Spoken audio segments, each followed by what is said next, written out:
Hai pelajar, berjumpa kembali. Okey, so cikgu akan sambung satu lagi bahagian iaitu berkaitan dengan ulang kaji pengurusan bahagian yang ke-8 iaitu berkaitan dengan alat perancangan. Okey. So alat perancangan ni ada 4.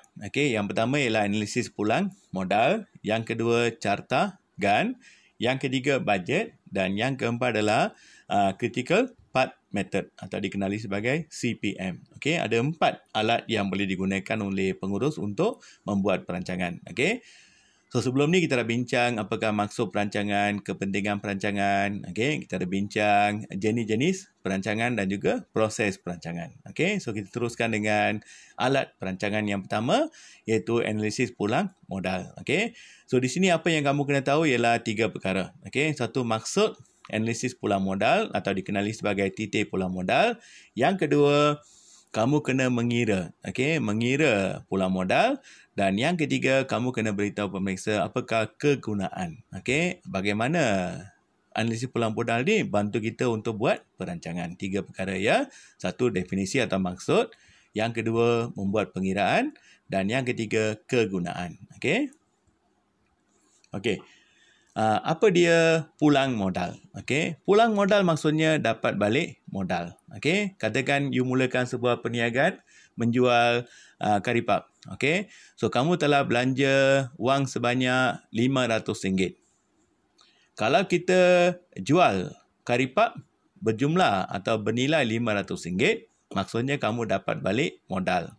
You belanja RM500, you dapat balik RM500. Maksudnya dapatlah modal yang kamu dah keluarkan. Okey.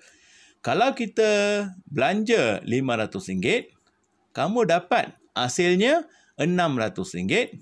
Maksudnya hasil lebih daripada belanja. Dapat apa? Kamu dapat untung. Okey. Kalau kita belanja RM500 tapi kamu dapat hasilnya RM400, maksudnya tak dapat balik modal, kita mengalami apa? Kerugian. Okey, jadi analisis pulang modal ni membantu pengurus untuk apa? Mengenal pasti. Okey, dia boleh kenal pasti kuantiti. Kuantiti maksudnya bilangan. Okey, bilangan produk minimum yang perlu dijual untuk dapat balik modal yang dilabur. Okey, berapa yang dia kena jual untuk dapat balik modal. Okey, ataupun boleh beritahu pemeriksa menentukan tahap output atau jualan di mana jumlah hasil sama dengan jumlah kos. Okey, so tak ada untung, tak ada rugi. Dapat balik apa? Modal. Okey, itu dipanggil analisis pulang modal. Okey, jadi pada titik pulang modal ni, organisasi atau perniagaan ni hanya dapat balik modal yang dia keluarkan. Tak ada untung, tak ada rugi. Okey, itu dipanggil pulang modal. Okey, kalau soalan tanya kegunaan. Kenapa kita perlu buat analisis pulang modal ni? Satu, macam biasa, kenal pasti unit minimum. Jualan minimum untuk dapat balik modal yang kita telah labur. Okey, nak kenal pasti berapa barang yang kita kena jual untuk dapat balik modal. Okey. Yang kedua, dia bantu kita meramal untung sasaran. Berapa kita nak jual untuk dapatkan keuntungan tertentu. Okey. Berapa kita nak jual untuk dapat sasaran untung kita. Itu langkah ni, tujuan yang kedua. Tujuan yang ketiga, kita boleh membuat anggaran untung dengan menambah kuantiti jualan. Kita boleh naikkan harga atau mengurangkan kos. Okey, ini boleh dibuat dengan menggunakan analisis pulang modal. Okey, dan yang keempat, boleh bantu pengurus memahami hubung kait antara volume. Volume maksudnya jumlah. Okey, volume jualan, kos dan juga keuntungan dalam organisasi. Ingat kena hafal minimum 3. Unit minimum untuk dapat balik modal, ramal untung sasaran, tentukan jumlah untung dengan menambah kuantiti, menaikkan harga atau mengurangkan kos. Atau boleh beritahu pemeriksa memahami hubung kait antara jualan, kos dan untung. Okey. Macam mana mengira pulang modal ni? Apa formula dia? Very simple. Okey. So pulang modal ialah kos tetap bagi dengan harga tolak kos berubah. Okey. Ingat kos tetap bagi harga tolak kos berubah. KHK. Kos tetap, harga, kos berubah. Okey. Kalau kamu diminta kira untung, jumlah hasil tolak jumlah kos. Okey. So cikgu explain satu demi satu. Okey. Okay, before that, kalau kamu diminta explain dengan menggunakan grafik, ini cara untuk melukis graf. Okay. Tapi yang paling penting ialah formula. Ini yang paling penting, kena hafal formula. Okay. So, gambar aja ni kamu tak dapat explain pun tak apa. Okay. So, secara umum, ini menunjukkan jualan. Paksi Y menunjukkan jumlah kos dan hasil. Okay. Jumlah hasil bermula daripada titik origin kosong. Okay. Jumlah hasil semakin meningkat kalau jualan kita meningkat. Okay. Ini kos tetap. Kos yang tidak berubah kan. So, ini kos tetap garis lurus ni. Ini jumlah kos. Nanti kita akan explain jumlah kos ni apa. Dan pulang modal ni berlaku di titik tengah ni. Iaitu hasil sama dengan jumlah kos. Titik ni hasil sama dengan kos. Itu dipanggil pulang modal. Okay. So, yang penting formula ni kena hafal ya. Okay. Alright. Okay, konsep-konsep penting. Okay, ingat. Kos tetap ya. Okay. So, kos tetap ialah kos yang perlu ditanggung oleh perniagaan walaupun operasi perniagaan belum bermula. Walaupun perniagaan kita belum jalan lagi, kos ni kamu kena tanggung. So, dipanggil kos overhead. Okay. Contohnya sewa bangunan. Walaupun kedai belum dibuka, sewa kena bayar dulu. Bukan kita bayar sewa selepas kita buka perniagaan. Okay. So, ni kos tetap. Kena tanggung. Kos atas kepala ni. Okay. Overhead. Kos berubah. Kos yang berubah ikut bilangan barang yang kita keluarkan. Jadi, kalau kita keluarkan lagi banyaklah kos kita tanggung. Contohnya, kos bahan mentah. Kalau kita keluarkan 100 roti canai, katakan kita perlukan 5 kg tepung. Kalau keluarkan 200 roti canai, kita perlukan 20 kg tepung. Jadi, lagi banyak roti dikeluarkan, lagi banyaklah tepung yang kita kena beli. Itu dipanggil kos berubah. Okay. Jumlah kos ni, jumlah perbelanjaan untuk menguruskan suatu perniagaan. So, very simple, just tambah saja. Kos tetap tambah, kos berubah, kamu dapat jumlah kos. Okay. Jumlah hasil atau revenue, bilangan output, bilangan barang yang kita keluarkan, darab dengan harga seunit barang. Okay.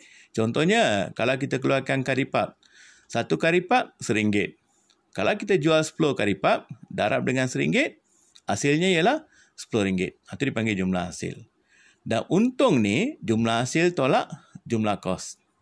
Jadi kalau hasilnya RM10, kosnya RM5, untung kita ialah RM5. 10 tolak 5. Okey, ini konsep-konsep penting berkaitan dengan pulang modal. Okey, contoh situasi. Katakan syarikat Pria menjual satu jenis barang pada harga RM10 seunit. Kos berubah seunit barang ialah RM7. Kos tetap ialah RM3,000. Hitungkan pulang modal. Okey. So di sini bila baca soalan ni ada 3 perkara penting. Yang pertama ialah harga. Harga berapa? RM10. Kos berubah satu unit ialah RM7. Kos tetap ialah RM3,000. Okey. Jadi nak kira pulang modal ni just masukkan dalam formula kita. Kos tetap RM3,000. Harga RM10, kos berubah RM7. So, RM3,000 bagi dengan 10 tolak 7 iaitu 3, kamu dapat 1,000 unit. Okey, ingat penting. Di sini kalau dia kata unit, sini pun mesti kena sebut unit. Kalau sini liter, yang ni pun liter. Kalau kilogram, kilogram. Okey, guna unit yang betul. Kalau dalam bentuk ringgit, just darab dengan harga. Iaitu kamu kena jual RM10,000 untuk dapat balik modal. Okey. Syarikat perlu keluarkan 1,000 unit untuk dapat balik modal. Okay, very simple. Perniagaan Nitya mengeluarkan beg komputer. Kos tetap ialah RM500,000. Harga jualan seunit ialah RM60. Kos berubah ialah RM32. Berdasarkan petikan di atas, hitung pulang modal, jumlah kos pada titik pulang modal. Okay, so guna formula ni, jawapannya kamu dapat 17857. Kalau kamu dapat dalam bentuk perpuluhan, kamu kena round up, bundarkan. Okey, bundarkan pada unit. Okey. Jumlah kos pada titik pulang modal ni, kos tetap tambah kos berubah, kos tetap RM500,000. Kos berubah ni, bilangan unit pada pulang modal adalah 17857 darab dengan RM32. So, jumlah kos pada pulang modal adalah 1071424. Okey, ini cara untuk mengira. Okey, kita pergi kepada satu lagi situasi. Perniagaan Hidayah mengeluarkan beg sekolah. Kos tetap syarikat ialah RM400,000. Harga jualan seunit beg ialah RM40 dan kos berubah ialah RM20. Berdasarkan petikan, hitungkan pula modal, jumlah kos, anggaran untung. Okey, so sama juga. Pula modal ni just guna formula, kamu dapat 2,000 unit. Jumlah kos sama juga, kamu dapat RM440,000 dah. 2,000 ni daripada pula modal. Okey. Anggaran untung kalau syarikat ni keluarkan 40,000 unit beg. So just masukkan jumlah hasil ialah bilangan barang darab dengan harga kan. Okey. Jumlah kos tetap tambah dengan kos berubah, itu bilangan barang darab dengan RM20. Okey. So anggaran untung kalau dia keluarkan 40,000 unit beg ialah RM400,000. Ini cara untuk mengira. Okey. Okey pelajar, harap kamu faham konsep analisis pula modal. Ingat, ada 3 perkara: maksud, kegunaan dan pengiraan. Okey, harap kamu subscribe video cikgu, share, like and jangan lupa komen. Okey, alright, bye, good luck.